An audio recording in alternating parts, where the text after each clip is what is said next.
ನಮಸ್ಕಾರ ರೀ ಎಲ್ಲರಿಗೂ. ಇವತ್ತು ನಾವು ಉಡುಪಿ ಶ್ರೀಕೃಷ್ಣ ಮಠಕ್ಕೆ ಹೊಂಟೀವ್ರಿ.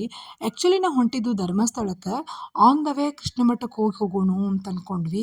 ಯಾಕಂತಂತಂದ್ರೆ ಆ್ಯಕ್ಚುಲಿ ನಾವು ಲಾಸ್ಟ್ ಇಯರ್ ಹೋದಾಗೂ ಬೇರೆ ಅಂದ್ರೆ ಶೃಂಗೇರಿ ಮತ್ತು ಹೊರನಾಡು ದಾರಿಲಿ ಹೋಗಿದ್ವಿ. ಅದಕ್ಕೆ ನನ್ನ ಮಗ ಉಡುಪಿ ನೋಡಿರಲಿಲ್ಲ, ದೊಡ್ಡ ಮಗ. ಮತ್ತು ಅವ್ನು ಆಲ್ಮೋಸ್ಟ್ ನಮ್ಮ ನೇಬರ್ಸ್ ಎಲ್ಲ ಉಡುಪಿಯವ್ರು ಅದಾರ. ಅವರೆಲ್ಲ ಉಡುಪಿ ಬಗ್ಗೆ ಹೇಳಿದಾಗ ಒಮ್ಮೆ ಹೋಗೋಣ ಅಂತಿದ್ದ. ಹೀಗಾಗಿ ಉಡುಪಿ ಕೃಷ್ಣನ ಬೆಟ್ಟಕ್ಕೆ ಹೋಗೋಣ ಈ ಸಾರಿ ಅಂದ್ಕೊಂಡು ಉಡುಪಿ ಕೃಷ್ಣ ಮಠಕ್ಕೆ ಹೊಂಟೀವ್ರಿ. ನೋಡ್ರಿ ಆ್ಯಕ್ಚುಲಿ ಇದು ಎಂಟ್ರೆನ್ಸಿಗಿನ ಒಂದು ಪುಸ್ತಕ ಮೇಳ ಹಾಕಿದ್ರು. ನಾವು ಅಲ್ಲಿಗೆ ಹೋಗ್ಬೇಕು ಅಂದ್ಕೊಂಡಿದ್ವಿ. ಬಟ್ ನಾವು ಆಲ್ರೆಡಿ ಮಠಕ್ಕೆ ಅಂದ್ರೆ ಲೇಟಾಗಿ ಬಂದಿದ್ವಿ. 5:30 ಆಗಿತ್ತು ನಾವು ಮಠದೊಳಗೆ ಇದ್ದಾಗ. ಹೀಗಾಗಿ ಅಲ್ಲಿ ಬಿಟ್ಟು ಆಮೇಲೆ ಮೊದಲು ದೇವ್ರ ಭೇಟಿ ಹಾಕ್ಕೊಂಡು ಆಮೇಲೆ ಹೋಗೋಣ ಅಂದ್ಕೊಂಡ್ವಿ. ಸೊ ನೋಡ್ರಿ, ನಮ್ಮ ಕಣ್ಣು ಏನಿದ್ರು ಶಾಪಿಂಗ್ ಸೆಂಟರ್ ಕಡೆ ಇರ್ತೈತಿ, ಏನು ತೊಗೋಬೇಕಪ್ಪ ಇಲ್ಲಿ ಅಂತೇಳಿ. ಅದಕ್ಕೆ ನಮ್ಮ ಸರು ದಾರಿ ಚೇಂಜ್ ಮಾಡಿ ಕೃಷ್ಣ ಮಠಕ್ಕೆ ಹೋಗೋ ದಾರಿ ಹೋಗೋಣ ಬಾ ಅಂತೇಳಿ ಕರ್ಕೊಂಡು ಹೋದರು. ಸೊ ಒಳಗಡೆ ಹೋದ ತಕ್ಷಣ ಭಾಳ ಡಿವೈನ್ ಫೀಲ್ ಆತು ರೀ, ಖುಷಿ ಆಯ್ತು.